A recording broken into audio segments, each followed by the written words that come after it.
కేవలం 1.5 నిమిషంలో 5 వార్తలు చూసేద్దామా? అగ్నిమాపక సిబ్బంది, ఎన్డీఆర్ఎఫ్, ఎస్డీఆర్ఎఫ్, హైడ్రా బృందాలు 22 గంటలు కష్టపడినప్పటికీ నాంపల్లిలో జరిగిన భారీ అగ్ని ప్రమాదం తీవ్ర విషాదాన్ని మిగిల్చింది. ఈ ఘటనలో 2 చిన్నారులతో పాటు బీబీ అనే మహిళ మంటల్లో చిక్కుకోగా వారిని కాపాడడానికి వెళ్లిన 2 వ్యక్తులతో కలిపి మొత్తం 5గురు మరణించారు.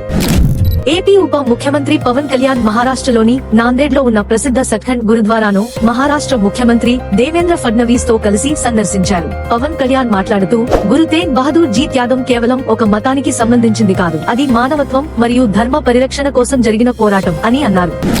వచ్చే పార్లమెంటు బడ్జెట్ సమావేశాల్లో అమరావతికి శాశ్వత హోదా కల్పించేలా ఒక ప్రత్యేక బిల్లును ప్రవేశపెట్టేలా కేంద్రంపై ఒత్తిడి తీసుకురావాలని ఎంపీలకు సీఎం చంద్రబాబు దిశానిర్దేశం చేశారు. ఇప్పటికే చంద్రబాబు నాయుడు కేంద్ర హోంమంత్రి అమిత్ షాను కలిసి ఈ విషయంపై చర్చించారు. హైదరాబాద్ లోని centre for cellular and molecular biology senior శాస్త్రవేత్త డాక్టర్ కుమారస్వామి తంగరాజ్ కు కేంద్ర ప్రభుత్వ ప్రతిష్టాత్మక పద్మశ్రీ అవార్డును ప్రకటించింది. గ్రామీణ స్థాయిలో చేసిన విశేష సేవలకు గుర్తింపుగా మామిడి రామరెడ్డికి కూడా పద్మశ్రీ అవార్డును ప్రకటించింది.